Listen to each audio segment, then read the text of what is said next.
11 says the magnitude m of an earthquake is represented by the equation m is equal to 2/3 log of E over E0, where E is the amount of energy released by the earthquake in joules, and E0, which is 10 raised to the 4.4, is the assigned minimal measure released by an earthquake.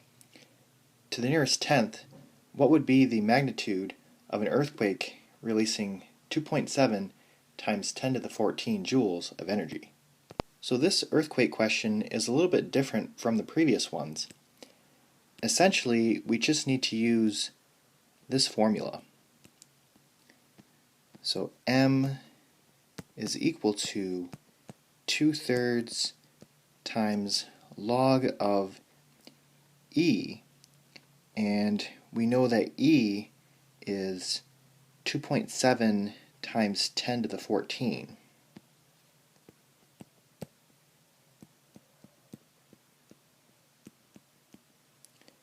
And divide that by E0, which is 10 raised to the 4.4.